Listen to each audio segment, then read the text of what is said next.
Ladies and gentlemen, good day and welcome to the Marksans Pharma Q4 FY21 earnings conference call hosted by Arihant Capital Markets Limited. As a reminder, all participant lines will be in the listen-only mode, and there will be an opportunity for you to ask questions after the presentation concludes. Should you need assistance during the conference call, please signal an operator by pressing star and 0 on your touchtone phone. Please note that this conference is being recorded. I now hand the conference over to Mr. Abhishek Jain. Thank you, and over to you, sir. Thank you, ma'am. On behalf of Arihant Capital, I welcome every one of you on this conference call of Marksans Limited Q4 earnings call.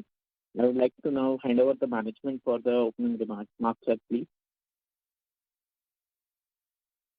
Thank you, Abhishek. Good evening, friends. Hope you and your families are safe and doing well. It's my pleasure to welcome all of you to the Q4 and FY21 earnings calls.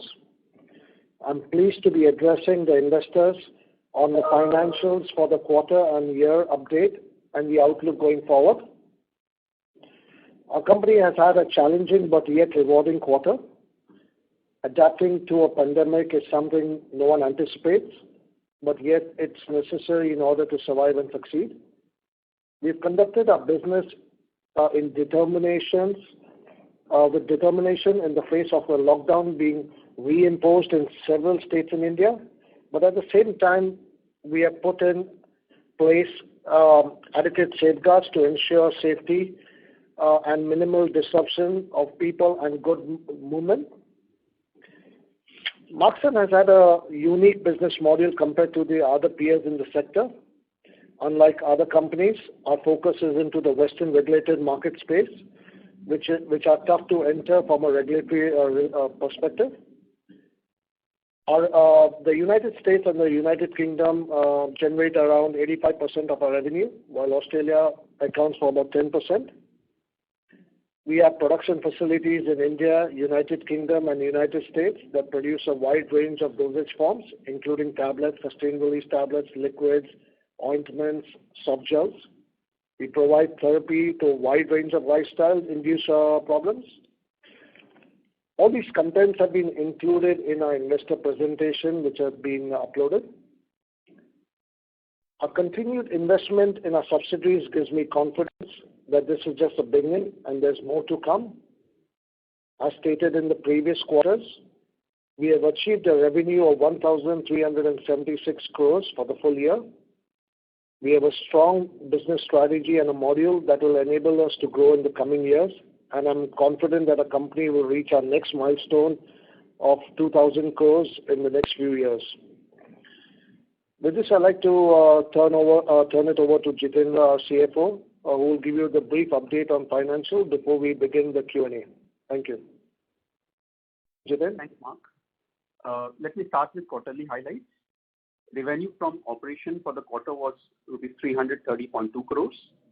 EBITDA was at rupees 95.4 crores. EBITDA margin expanded by 830 basis points on year-on-year basis to 28.9% in Q4, which was our highest EBITDA margin ever. Profit after tax was at rupees 79.5 crores, showed remarkable growth of 86% on year-on-year basis. We recorded highest PAT margin of 23.6% in this quarter, which expanded by 1,090 basis points. EPS for the quarter was rupees 1.93 as against rupees 1 in the corresponding quarter. On a full year basis, our revenue from operation was at rupees 1,376.2 crores, which was a growth of 21.3% on year-on-year basis due to greater market depth in existing products. EBITDA was at rupees 339.6 crores, which translates into record high margin of 24.7% compared to 17% in FY20. Profit after tax of rupees 238.5 crores showed a 97.5% improvement on year-on-year basis. PAT margin for the year was at 17.2%, highest ever with an improvement of 660 basis points year-on-year. EPS for the year grew 2x to rupees 5.76 as against 2.86 for FY20. The cash and cash equivalent in the book was rupees 212.3 crores as of March 2021. We continue to remain debt-free, and our free cash flow for the year FY21 was at rupees 132.3 crores. I'm pleased to share that we have consistently expanded our EBITDA margin for last 6 quarters, which is a result of operating leverage kicking in and changes in the product mix. We are cautiously optimistic to continue this traction or keep the margins at current levels in coming quarters. Since we became debt-free in Q4 of FY20, reduced interest burden has helped expand PAT margins. This has also led to a better return ratio with return on equity at 26.3% in FY21 as compared to 2.6% in FY17. Return on capital employed also showed a similar trend, improving from 3.2% in FY17 to 32.6% in FY21. India experienced the second wave of COVID-19 leading to a lockdown across country. We are now seeing the COVID curve coming down in India with lockdown rules being relaxed in different parts of the country. Also, in our key target markets of US, UK and Europe, vaccination is taking at record pace, which has enabled removal of lockdown restrictions there. Further, the same also lowers the risk of third wave. With this, our outlook for the coming fiscal remains steady, and I'm cautiously confident that we will be able to continue the momentum as we move forward. With that, I would like to open the floor to Q&A. Thank you. Thank you very much. We will now begin the question and answer session. Anyone who wishes to ask a question may press star and 1 on their touchtone telephone. If you wish to remove yourself from the question queue, you may press star and 2. Participants are requested to use handsets while asking a question. Ladies and gentlemen, we will wait for a moment while the question queue assembles.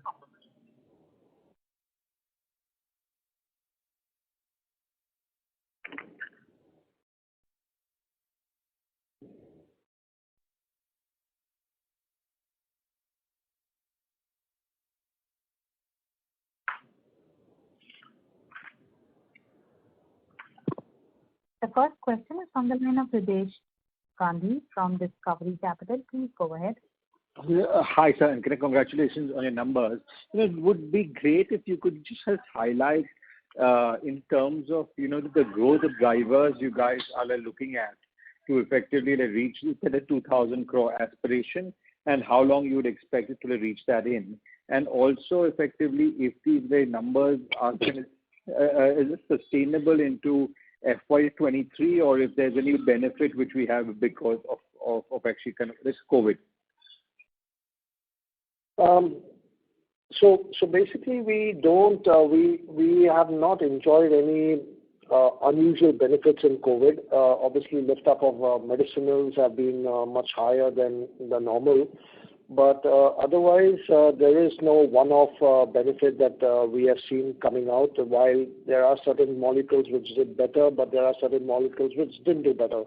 So I think I would not basically give much weightage or any. I would say that I don't think COVID actually benefit us in any big way for the last financial year. Coming to our roadmap of 2,000 crores, well, we expect obviously growth in all our subsidiaries that we are doing. We are focused into the regulated space, and we expect a better vision and better product mix basically to generate and fuel the growth. We've got a long way to go in most of the markets, and we do see our growth drivers being in the US, followed by UK and then the rest of the world. Because that's helpful. And just actually, the last question is that you guys are generating a reasonable amount of operating free cash flow. If you could just highlight some of the uses of the free cash flow and effectively the kind of returns we expect to be able to generate on the reinvestment of our free cash flows. Yeah. So I mean, obviously we have some capex in plan. We are looking at expanding our manufacturing capabilities and footprints. This is again taking into consideration the next couple of years, our growth outlook to touch the new milestone. We would need additional infrastructure to produce and support those revenue, the futuristic revenue. So we need to invest into. So our focus is into expanding our infrastructure where manufacturing is concerned. We are also looking at backward integrating into raw materials. So we need some resources and funds to fuel that expansion plan for the API.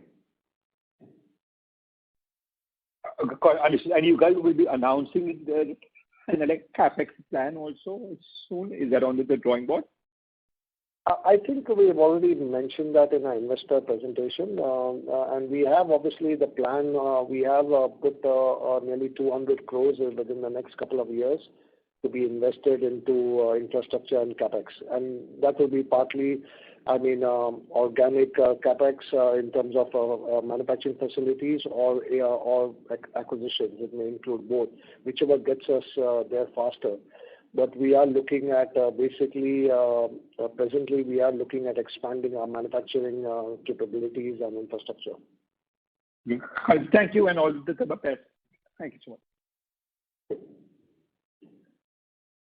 Thank you. A reminder to the participants, anyone who wishes to ask a question may press star and one now.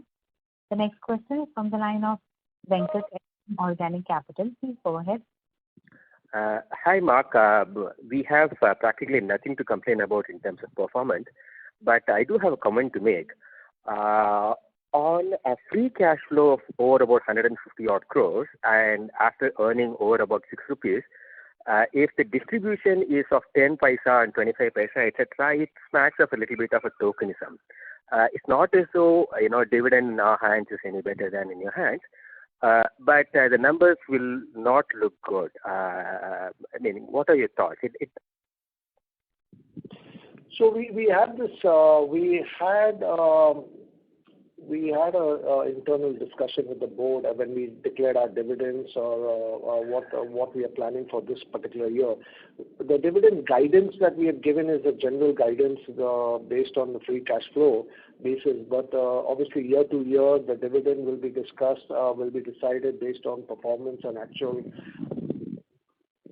This year, obviously, the dividend is being declared, although it is a big improvement over the previous years. But the facts, it's like it's nearly 100% from where we last gave our dividend. So it's in the positive direction. But we have to take into mind the capex plan and the funds required to basically fuel the future of the company. So based on that, we arrived at a dividend. Obviously, we are at a growth phase, and we are at a stage where we need to basically take the next leap. Let's put it this way. So a lot of resources and funds will be needed to basically create that infrastructure to get to our next objective. You are the best judge on this, Mark. But a company that makes over about 6-7 rupees, distributing 25 paisa, it really doesn't add up, and it doesn't leave a good image. But and frankly, it's in everybody's interest. I think you probably need to consider. Okay. Thanks. Thank you. The next question is from the line of Ayush A from Mittal Analytics. Please go ahead. Thank you for the opportunity, sir, and congratulations on a good set of performance for the entire year.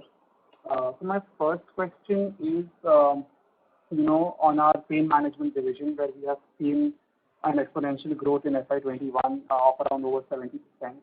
So first, we would like to know, are there any specific products that have contributed to this growth, or was this, was there a one-off in this, and can we see the numbers going down, or what really led to this growth in the pain management division? So, pain management, which is the highest contribution, there is no one-off in there. I think it's a focus onto that segment. We've been focusing on the segment to grow it.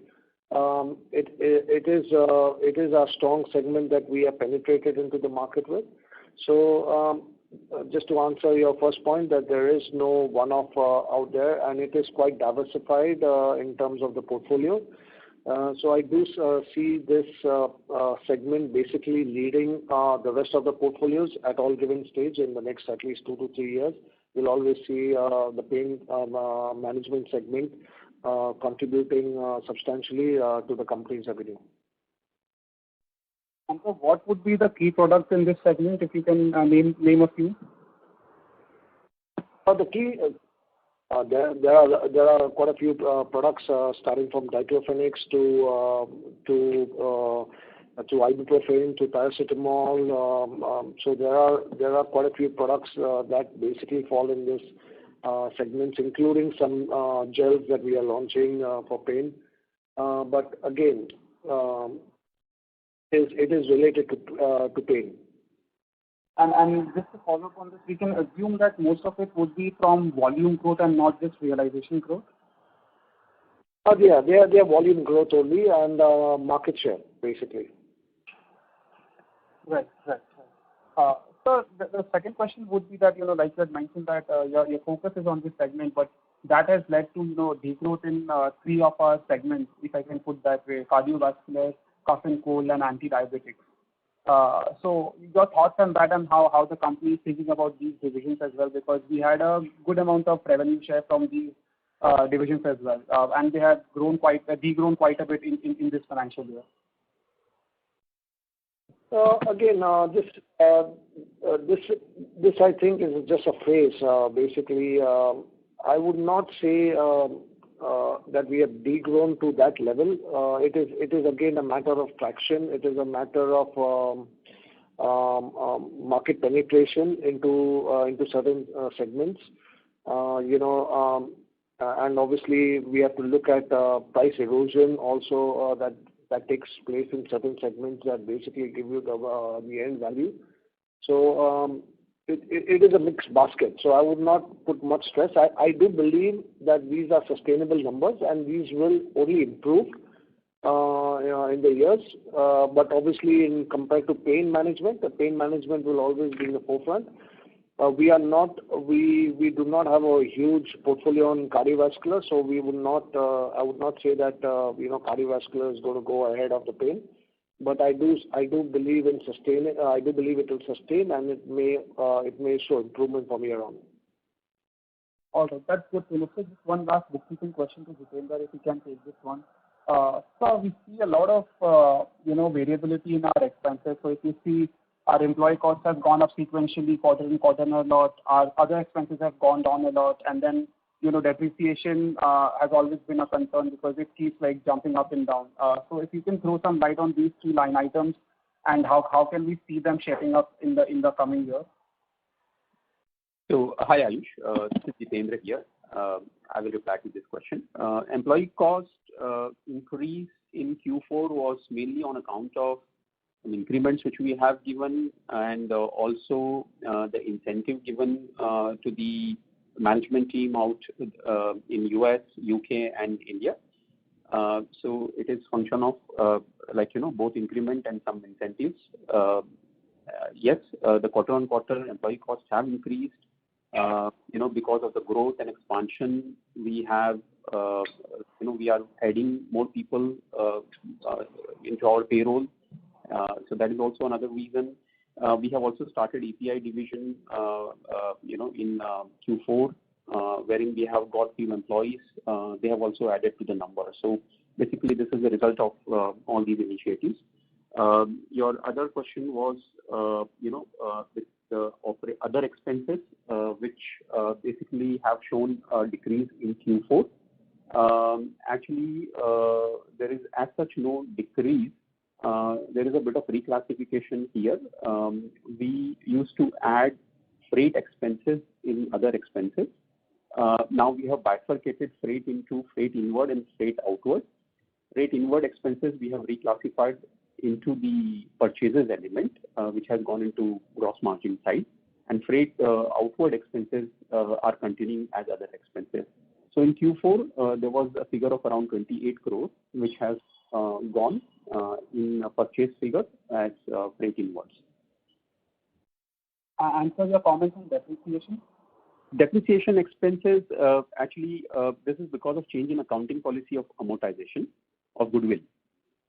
So instead of amortization, now onwards, we will test goodwill for impairment. And there was a reversal of an amount of around 6.5 crore rupees, which we have charged in Q3 numbers, which got reversed in Q4. All right. So we can see some sustainability going there. Yeah. Now, of course, it's a policy change. So now it will continue like what we have in Q4. All right. So thank you for your answers. I'll come back in the queue. Thank you. Thank you. The next question is from the line of Aejas Lakhani from Unifi Capital. Please go ahead. Congratulations on the set of numbers. Could you please explain us, the distribution strategy that you have across geographies with, how do you distribute products, feet on street, all that, and the pricing intensity? And you mentioned in your remarks that you've seen pricing pressure in a couple of markets. So how is the pricing intensity right now and competitive forces in place? So obviously we have our subsidiaries in all the markets. We basically our subsidiaries handle the sales and distribution onwards, and our aim is always to basically distribute products to the end user if possible. If not, it goes by wholesalers or the distribution channels, which are available in certain markets. So again, every market dynamics are different where distribution is concerned, but we are doing our distribution. Our subsidiaries are doing their own distribution, and we don't use a third party for any distribution where that is concerned. In terms of pricing pressure, obviously we are in the generic space. Volatility will remain, and especially during a pandemic. While we may see ups in certain molecules, we may see downs in certain molecules. But this is the nature of the beast, and we are in that market for some time now. So we have, let's say, mastered that art in terms of ensuring that we are competitive. At the same time, we hold our market position. So, and could you just mention a bit about the feet on street that you have across locations? How do they operate? How are they incentivized? That's it. Thanks. I didn't get your question. Did you say? Sorry. Yeah, the marketing reps, the feet on street who are actually helping you reach out to the end consumers. Could you mention about what is their breakup in terms of how many are there in the US, UK, any numbers for rest of the world? How are they incentivized? A little bit on that. The sales team is always incentivized based on sales and based on performance and budgets and targets. In terms of the number of people, again, it varies from country to country, territory to territory, and segment to segment. We have different people for different segments. Like OTC, we have different people. For RX, we have different people. So and obviously, it is nowhere near what you see in India in terms of medical reps or something of that stuff. But because we are in the generic space, but we still do have salespeople in US, in UK, and in Australia. So we do have sales representatives in all these countries that basically meet accounts and facilitate the distribution channel. Thanks, I'll fall back in queue. Thank you. The next question is from the line of VP Rajesh from Banyan Capital. Please go ahead. Hi, thanks for the opportunity. Congratulations on a good set of numbers. Just wanted to understand this 200 crore capex that you have mentioned. How much of that is directed towards API, and what kind of APIs are we getting into? Basically, we have allocated very close to 40 to 50% of that funds into API. You're talking of between 100 to 120 crores we have allocated for formulations. And the formulation part of it is obviously we are looking at a new facility because of our increasing demands and meeting with the requirements. The API we've just started the API part of it, and obviously we've got a long way to go. But the idea of getting into API is to basically backward integrate and for captive consumptions on molecules which are big for us, whether it might be anti-diabetic, whether it might be pain management. So we are working in that direction. So definitely we do see funds needed from a capex point of view where API is concerned. Again, these are not funds that we will exhaust in 1 year because we don't have 200 crores sitting in our bank in a bank right now. But we do have a plan for the next 2 years. Right. Understood. And my second question is that on the margin, we posted very strong margins both in Q4 as well as for the whole year. So are these 24-25% margins sustainable? And if you can just provide some guidance around that. So you're talking of the margins? Yes, EBITDA margin, yeah. So basically the EBITDA obviously of the Q4 was great, and these are basically operating leverages. These are forex related. I do believe that it will be unrealistic to expect the same percentage every quarter, but I think we should be if I have to try to put up a number in the coming quarters, it should be somewhere around 23 to 25% EBITDA from an outlook point of view. But definitely, we had operating leverage kicking in the last quarter, which helped us in achieving these objectives. We also had some forex gains in the pound and everything, which also helped us in terms of getting the percentage to what we see. All right. Thank you so much. And I'll get back in the queue. Thank you. The next question is from the line of Anupam Agarwal from Lucky Investment. Please go ahead. Yeah, hi. Good evening, sir, and congratulations on great set of numbers. Sir, my question, firstly, I want to start with the capex that you outlined. So, this 120 crore, 120 crores capex into formulation, what sort of revenue will this generate once this starts to kick in and once we reach the optimum utilization? So this is when I talk about especially for formulation, we are looking at a new plant by itself. So I would assume the plant in terms of size and capabilities would match our footprint of what we are generating from our Goa facility. So I mean, you could expect another 500, 600 or plus crores coming out from that plant. But again, I must say that this is not something that will happen in the next 12 months. It's a period of next 24 months that we are looking at. But once we get the plant and we have machineries to install, the qualifications to be done.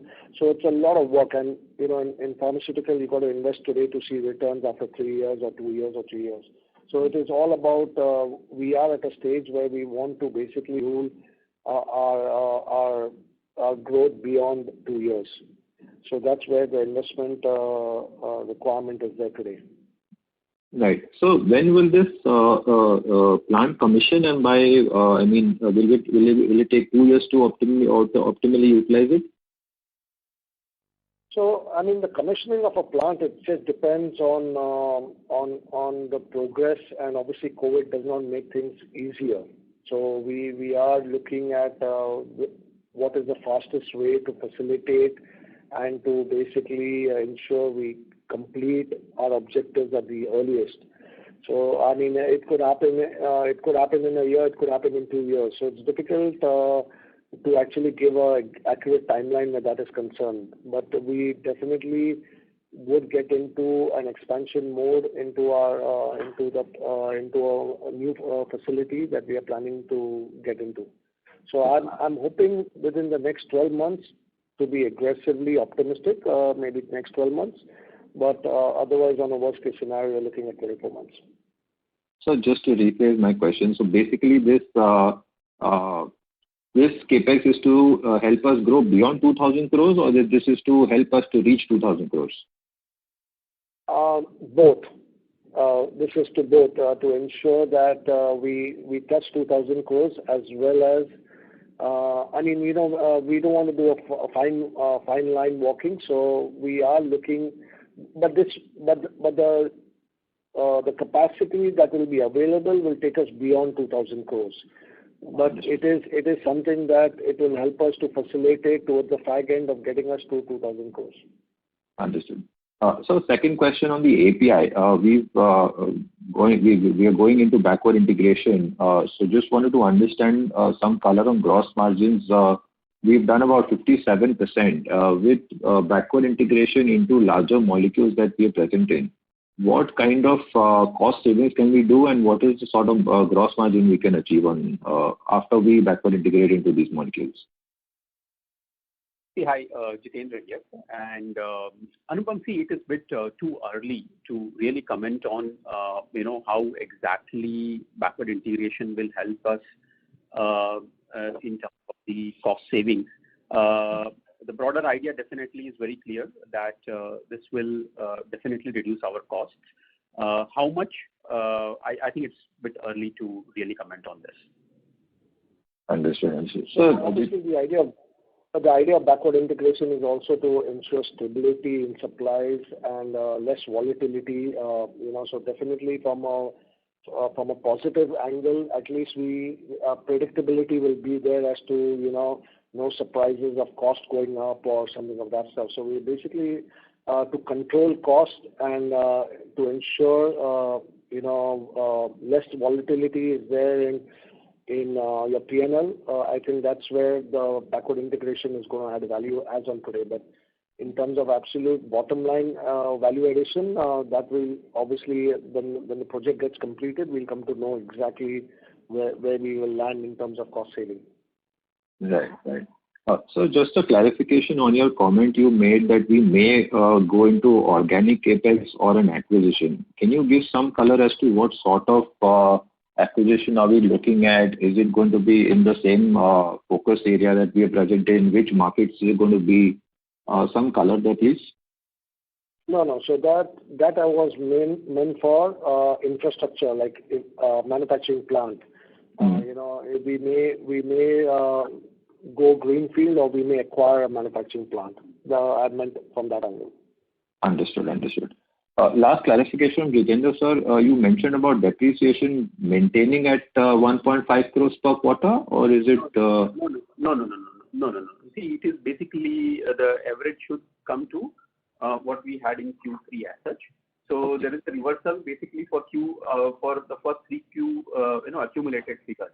So the figure of depreciation will remain for what it was there in Q3. Got it.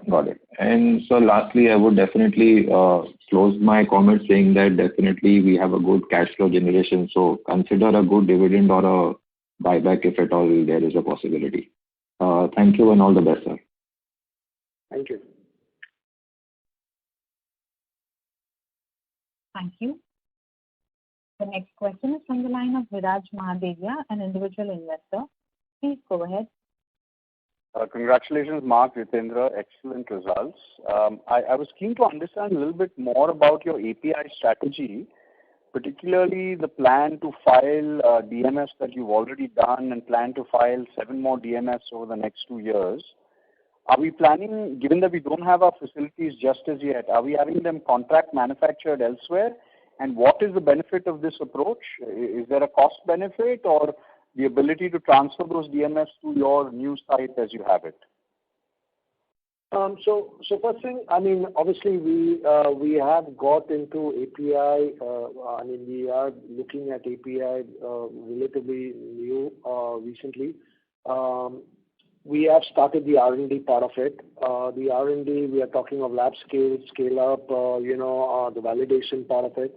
So while infrastructure has been created, I felt, we don't need to wait because there's a huge gestation time from a ground zero to actual commercialization. So we felt it was strategic importance. Why wait till infrastructure is created? We get the DMF ready and we file it very close to the facility that we are planning to construct, or within that same campus we can have a small we can have a pilot plant and do it. So we have mixed approaches on the entire portfolio, because no single R&D center can actually do so much of work. So we are contracting it out for the development part of it. Partly they are contracting it out, and partly in-house we are developing it. And we will file the DMF depending on the facility readiness, or if need be, we will contract it out to file the DMF and then site vary it. Understood. And as you contract it out versus source it, as you're currently doing, do you see an improvement in sort of RM pricing to your benefit?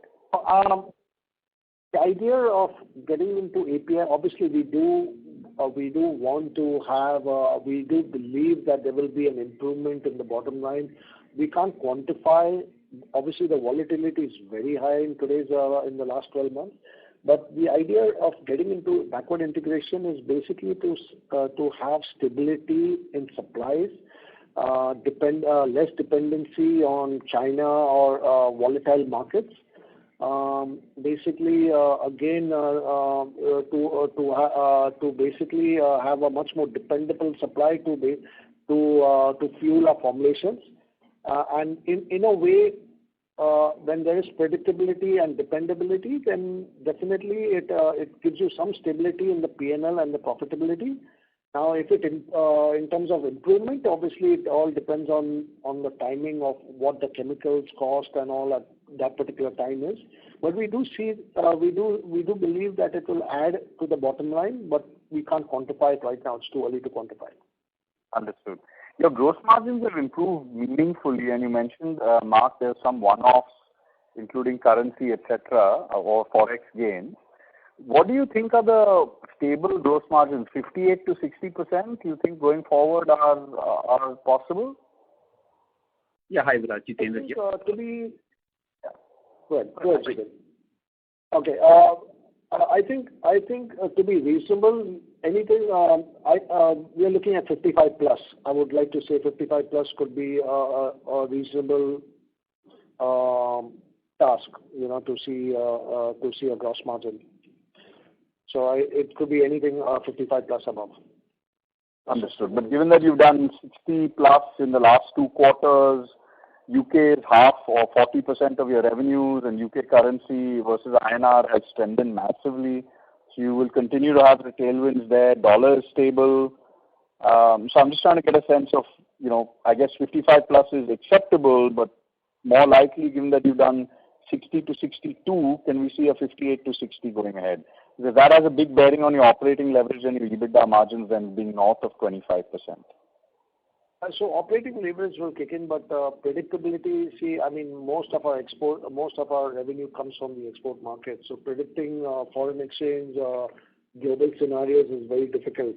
So if you are asking me a statement, I can give you a forward-looking statement, which is pretty much not 1, 2 months or 3 months or 4 months, but I can give you a general statement to say that 55 plus. It could be 60, it could be 65, or it could be 68. So I think a 55 plus would be a reasonable target. Okay, great. And this concerted push you've had around pain management, has it largely come from new contract wins and volumes? And do you have now a similar target for other therapeutic areas that you're taking on? Yes, we have similar targets for various other therapeutic areas. Obviously, we have to achieve those objectives.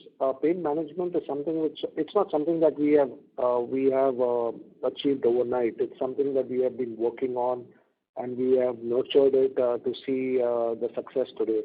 So the pain management has blossomed out basically based on the strategy that we have adopted and the focus that we have put on that segment. And it is an intentional focus, and we are seeing traction and market penetration, let's put it this way. So it's not a one-off thing. I would always believe that pain management will lead our portfolio. Right.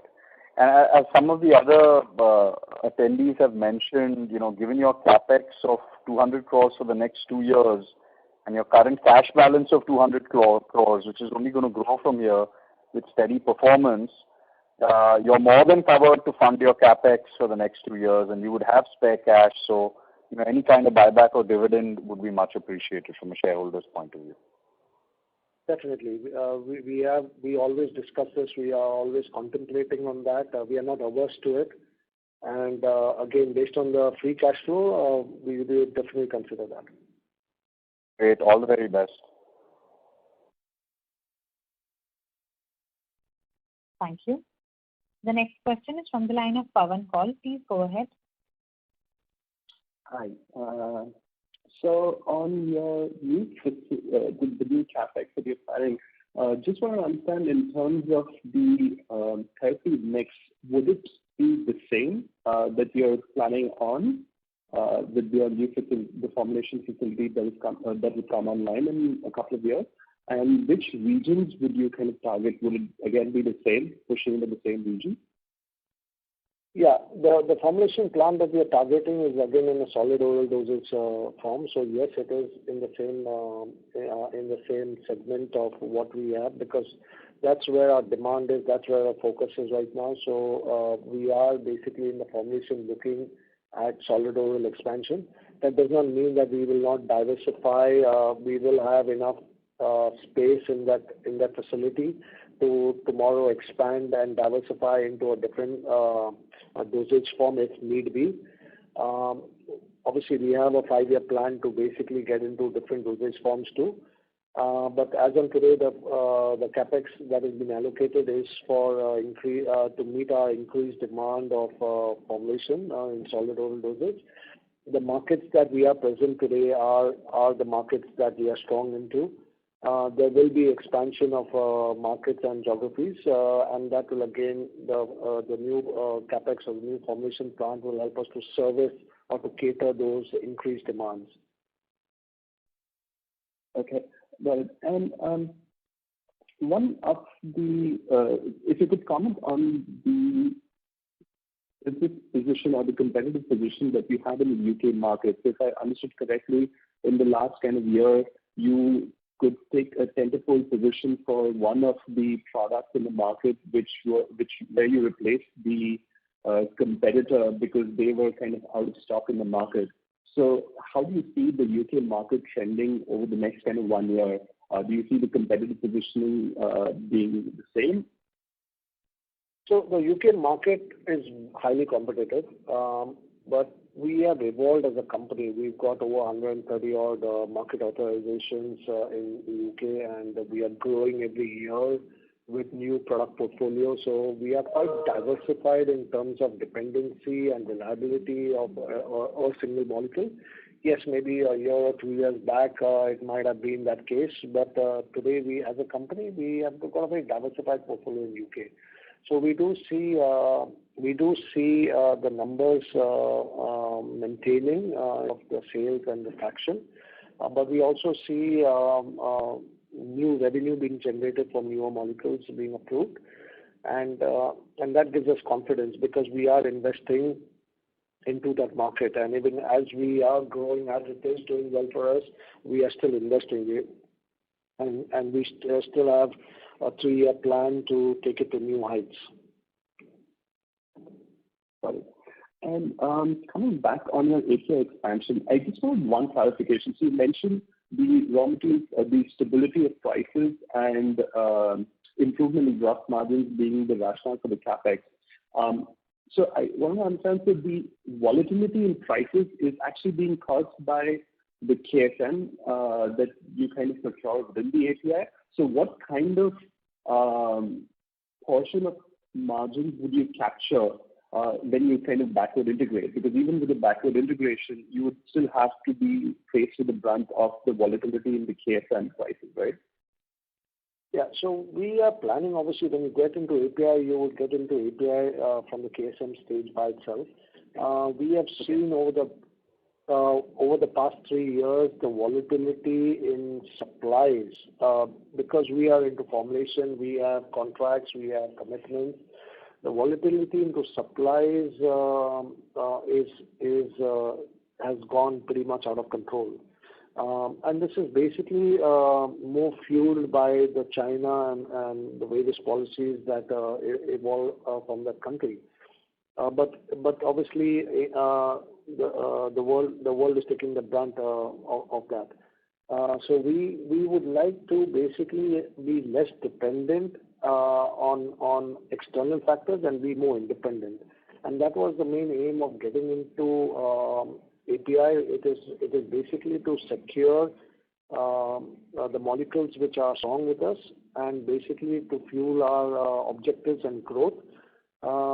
And yes, we would like to be as competitive as possible, and we would not like to lose that competitive edge due to the volatility, or we would like to prevent any unforeseen cost that could basically result into basically hurting our revenue. So obviously, last 2 years, I believe the API prices have become very unrealistic overall. Okay. Thank you. Thank you. The next question is from the line of Abhishek Sharma from GYR Capital. Please go ahead. Yeah, congratulations first of all for such a fantastic numbers. Well, my question is, if you look at the year-on-year numbers, so our profitability has gone doubled.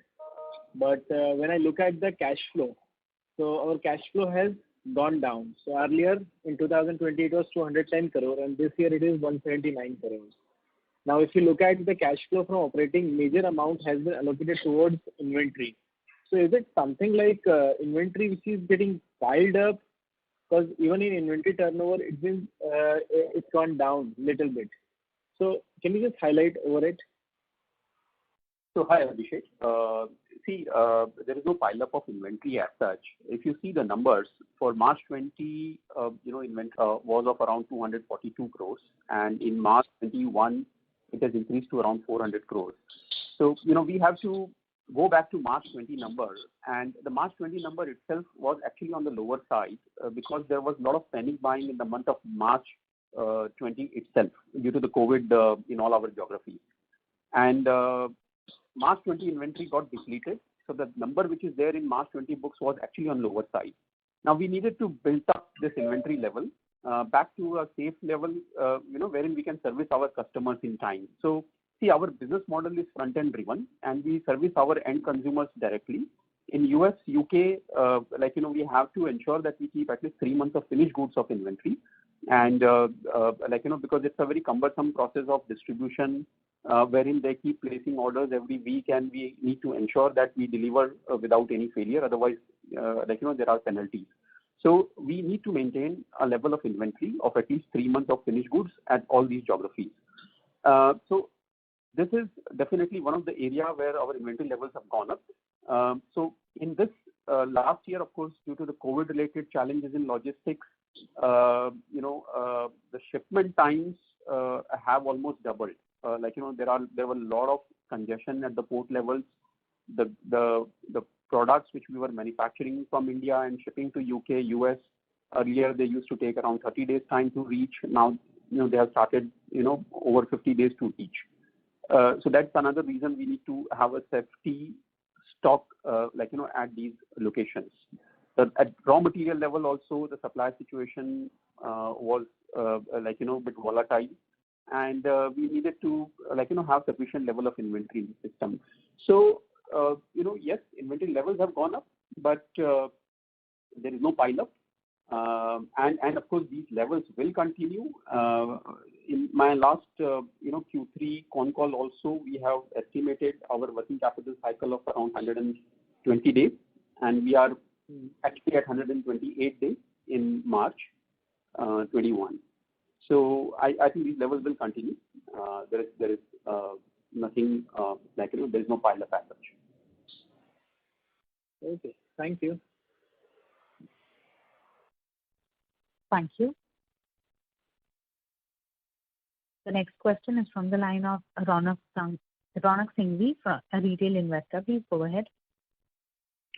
Yeah, hi. Thank you. And congratulations on a good set of numbers. So my question was primarily a few questions, primarily starting with revenue. So it has been mentioned that the revenue has been flat year on year and quarter on quarter because there have been some delay in shipment.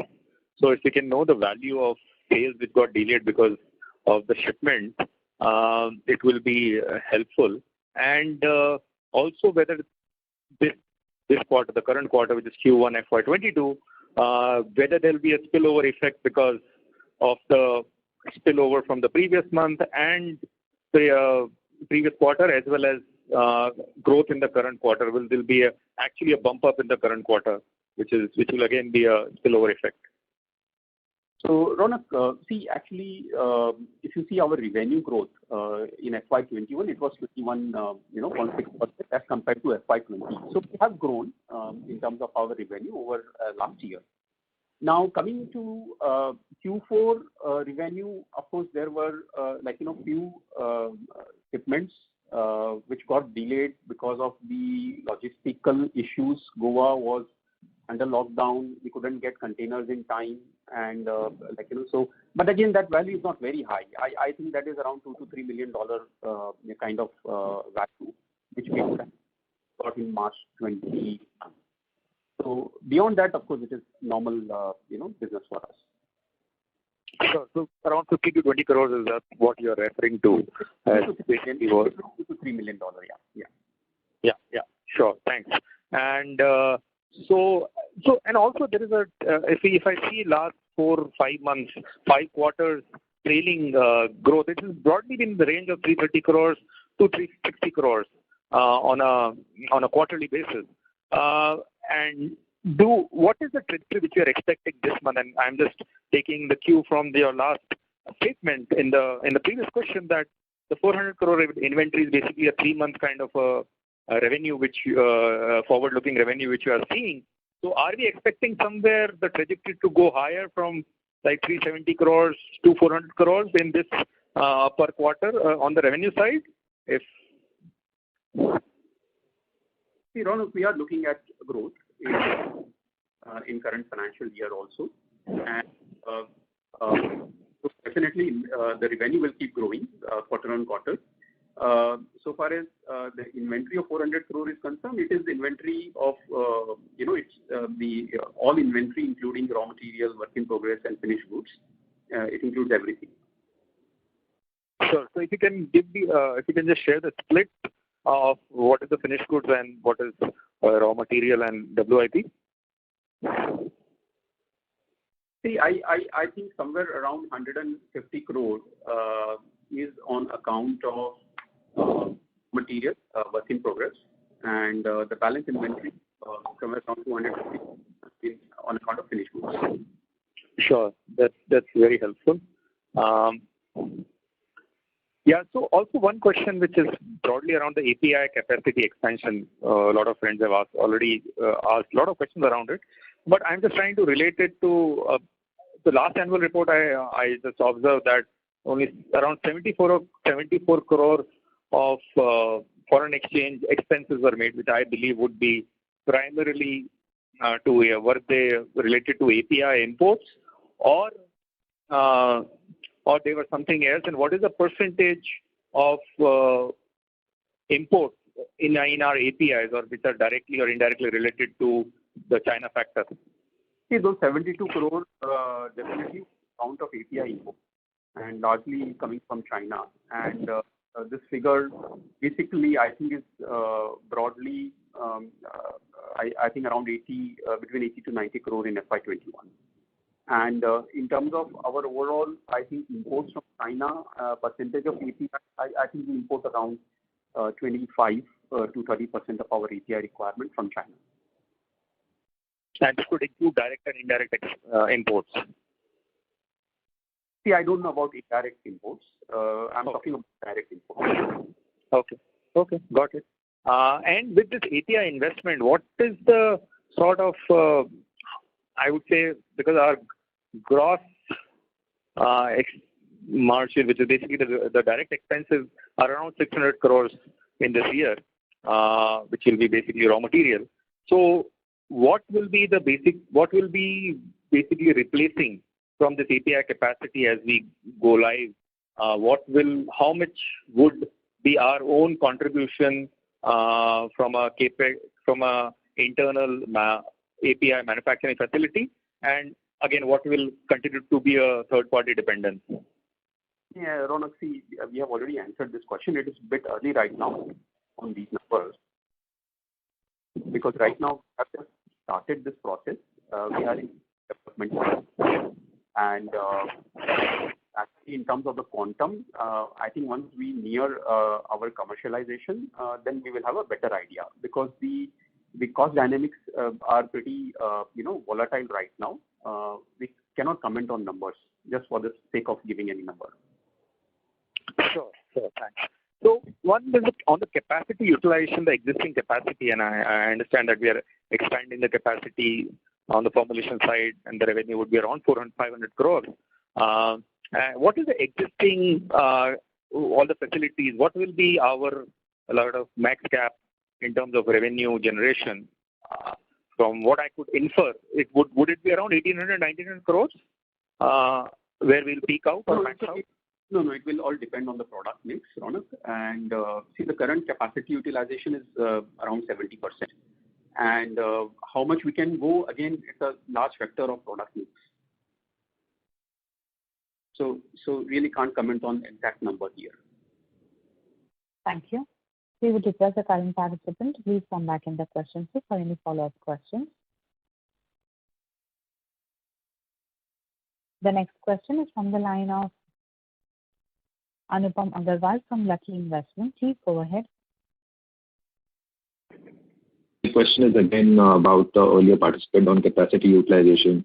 You mentioned 70%, and I was going through my earlier notes. So you mentioned that on a current asset that we have on the ground, we'll be able to touch about 2,000 crores in 3 years' time. So is that visible as of now from the product mix that we have right now, and where can we achieve this number, and when can we do this? It is achievable, and we are also increasing capacities of our existing 3 facilities. So that factor also will have to be considered. So definitely it is achievable. And in terms of the time frame, again, bit difficult, but I think within 2 to 3 years, it is possible. Got it. So secondly, on the R&D, can you give a color as to what percentage of R&D will be looking at going forward See, last year we spent around 1.5% of our revenue, and but we are increasing it. And I think, in terms of our internal budgets, we will take it to 3% of our revenue in coming years. Okay, that's like a multi-fold jump in our R&D expense. We've done about 10 crores last year and 30 crores this year. We will be double. Yes. Okay, got it. So last question, just a clarification. I wanted to understand what is sitting in this finance cost as we have just about 20 crores of debt, gross debt, and the finance cost figure is about 8 crores. What is included in this number? So, Anupam, see, we have preference dividend, which gets classified as finance cost. Then, actually, see, we have a huge working capital limit, which we have kept, with us. So, we are putting charges, commitment charges, and we open a lot of letter of credits for it. So, those LC charges are also included there because they are as such finance costs only. These are basically factoring that we do? No factoring. It is the LC which we open to import material. We don't do any factoring. Okay. Understood. Yeah. That's all from my side. Thank you so much. Thank you. Thank you. We would request the participants to please limit their questions to 2 per participant. The next question is from the line of S.B. Bhaiya, an individual investor. Please go ahead. Hello, sir. Thanks for the opportunity. I've got a question, some clarification on your consolidated results. Have you changed your business model Because last year, right, your purchases from outside were minimal, only 7 crores or so, and this time it has jumped multifold. So is there change in the business model, right? Your purchases of finished goods have jumped up? No. See, it is actually whatever exports we are doing from India to our subsidiary companies. So the purchases of all material actually gets classified as purchases of stock in trade in our subsidiary books. So it is just that. There's nothing else. So, but last year it was only 7 crores and this time it is 140. So is there a change in that? So that is what my question was. No, there is no change in that. I think you need to look at all three figures together to arrive at the exact number. So I was looking at the three figures. Actually, consolidated, if you go through the consolidated profit and loss account, purchase of stock in trade for this quarter this quarter is 147 crores, whereas last year it was only 7 crores. So I'm referring just to that. So in case you can provide some color to it. This is basically how the subsidiary companies have accounted the purchases from parent company. So, I think in consolidated results it gets negated, right? It gets offset against while you consolidate the results. Sales get negated. Purchases remain as it is. The sales get negated. So purchase, inter-purchase from subsidiaries to parents, you mean to say, right, it doesn't get offset? No. Because they will remain, because otherwise they will purchase it and then they will sell it. So that then how come last year it was only 7 crores and this year it is 147 crores? So there must be some change in the manner, either in accounting, the manner in which you are accounting for it. Something must be there. Exactly. Last year it is only 7 crores and this year it is 147 crores. Sir, that is why I'm telling you, you please read it, the three figures together. Then you will have a clarity. Three figures, which three figures you are telling, sir? The cost of material consumed, purchases of stock in trade, changes in inventory of finished goods and work in progress and stock in trade. So that means there is some change in the manner what you are accounting as cost of material consumed and purchase of stock in trade. There's some change in that. It is just presentation, yeah. It is just presentation. Okay. Thank you. Thank you. The next question is from the line of Prati Rathi from Perpetuity. Please go ahead. Hi, thanks for taking my question. I have a question about US and UK, both on the constant currency terms. So in US this year we had a revenue of around $80 million and that was on around 33% growth. So how do you see that over the next 2 years in constant currency terms? And similarly for UK, we had 60 million pounds of revenue, which was like around 8-10% growth. So if you can give, in constant currency terms, how can we see this business is progressing?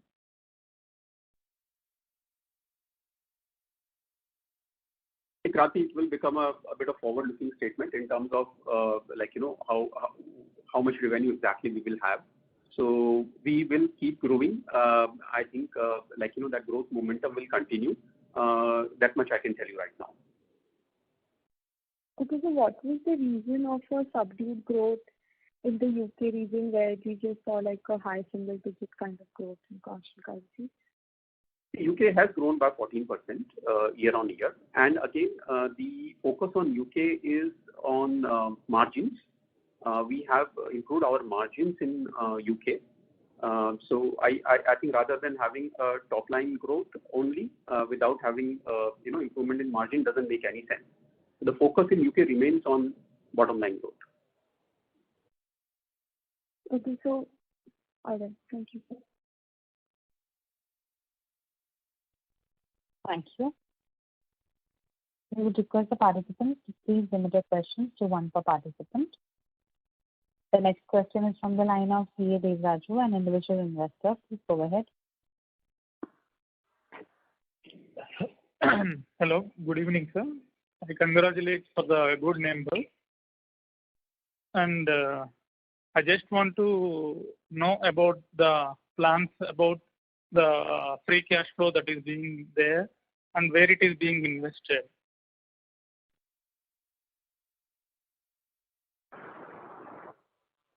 Could you repeat the question again? Sir, I just want to understand about the free cash flows and where it will be invested and how the amount is being managed. So see, as Mr. Mark has already discussed, we are looking at capex. We are looking at investments in new formulation facility into API as well. We also are looking at aggressive R&D spends. So I think the capex will be the major area where we will deploy our cash. In terms of where it is lying, see, we have a cash balance of around 212 crores in our books, which are lying in banks as fixed deposits right now. Okay. Sir, I just want to understand the capex means, will it be a backward integration or forward integration? It will be both. It can be both. Yeah. Thank you. The next question is from the line of Arun Kumar, an individual investor. Please go ahead. Yeah. Hi. So I think results have been great, and a lot of credit goes to the entire management. I have three small questions. So my first question is that with the entire world going on a lockdown for last more than a year, and probably we'll see the entire calendar year also will be in a semi-lockdown. So do you think that with being in the lockdown and that makes people very inactive, do you think that people at large in the entire world will be more tuned towards diabetic in the coming years? Do you think that's so? Well, it's as a matter of fact, yes and no, because again, diabetes is genetic as well as lifestyle, both put together. So again, you've got to understand from where the person is originating and what is the cause and why was the cause. But definitely in terms of lockdown, opening up, not opening up, we do see an extended version. People talk of second wave, third wave. People are more cautious, more literate, more educated in terms of medication.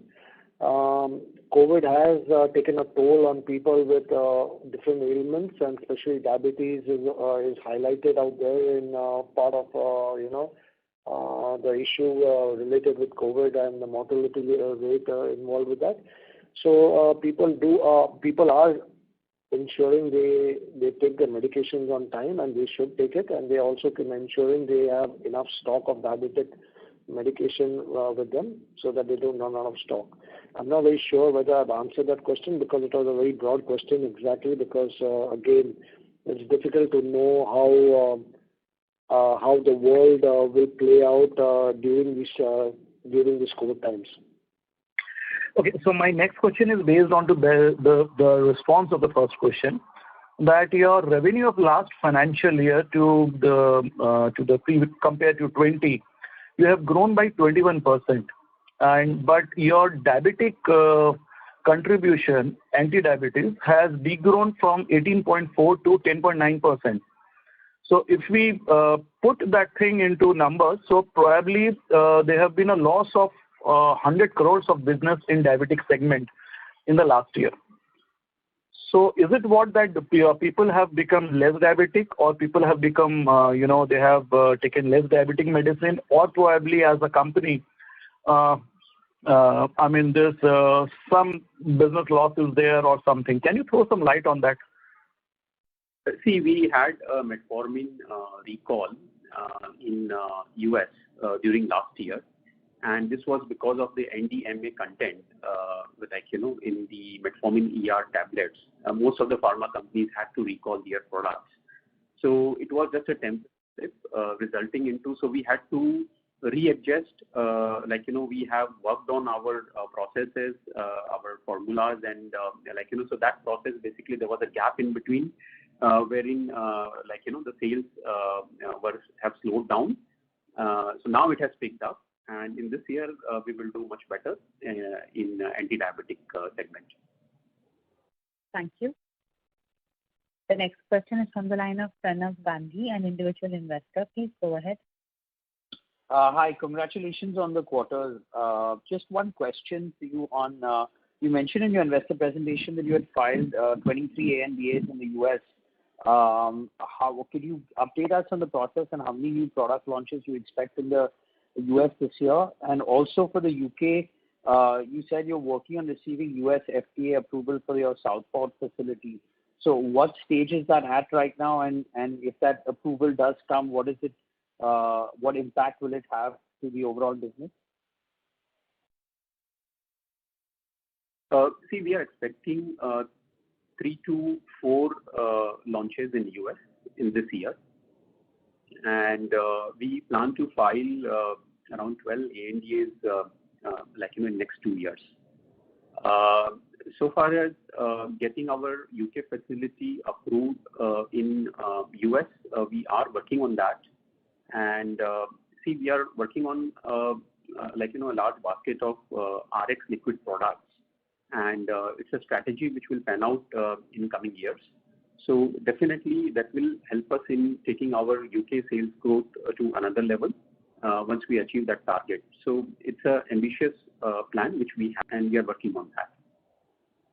So just to clarify, we've not filed for US FDA approval. It's something that is an objective and it's in our, for us. The products are in R&D stage right now.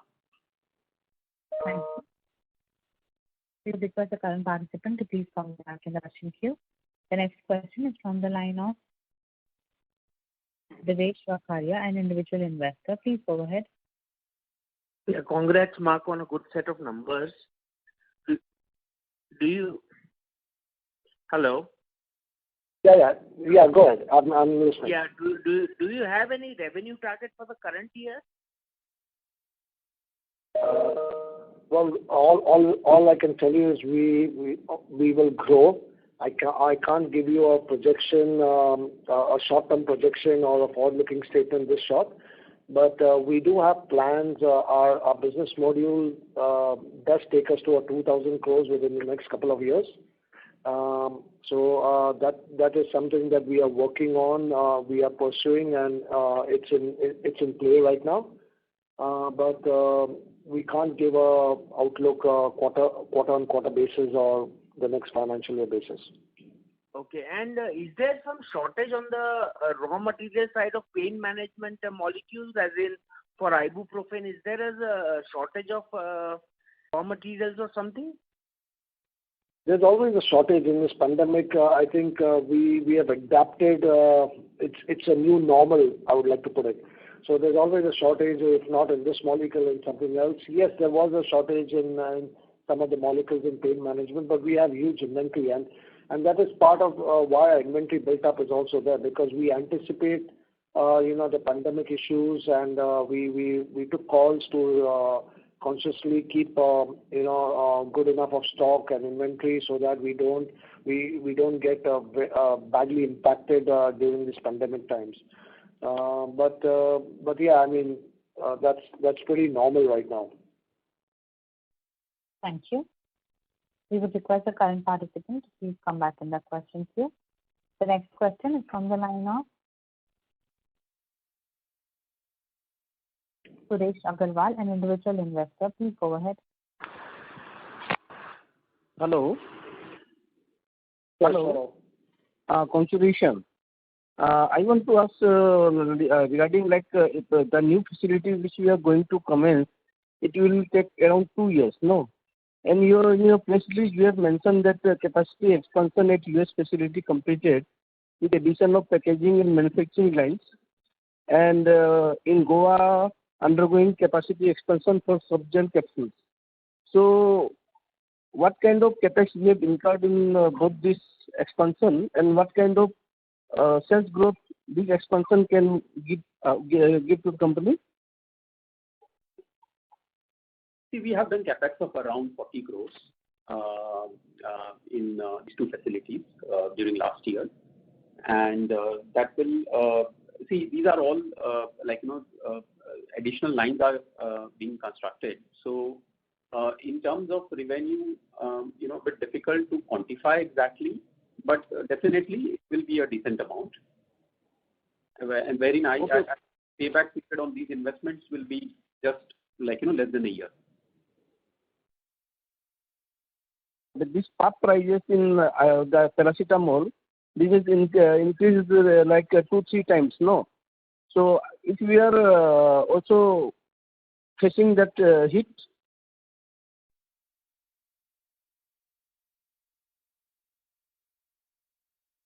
What is your Para-aminophenol, KSM used in this paracetamol. Right. So see, basically the prices have gone up, but there is no shortage of material as such, and we are sitting on inventory. Basically, our understanding here is that this is a temporary situation, and maybe within next 3 to 4 months' time, the prices will again regularize and will come back to its old levels. Okay, one more thing, our consolidated revenue from operations for FY21 was around 1,400 crores. If we want to do 2,000 crores of revenue in FY22, then with this investment and with this capacity, 70% capacity utilization, just 30% is there, so we can achieve this 2,000 crores with this facility, or are we going to plan other than this greenfield expansion? Are we going to have any capex in our existing facilities in this year to for additional growth in sales? See, I have already answered this question. It all will depend on the product mix in terms of what kind of realization we can have with this capacity. It is possible, and as we talk, the capex at the existing facility is an ongoing process, and we keep increasing capacities. We keep upgrading machines in terms of replacing low-cost machine with low-capacity machine with high-capacity machine. So this is an ongoing process, and we continuously keep investing in our existing capacities. So yes, it is possible to achieve much better revenue from these capacities. It all will depend on product mix. Thank you. That was the last question. I would now like to hand the conference over to the management for closing comments.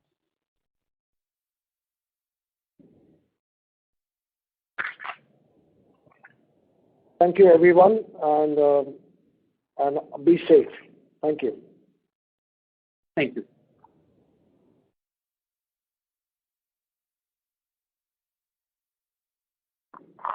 Thank you. On behalf of Marksans Pharma, that concludes this conference. Thank you for joining us, and you may now disconnect your line.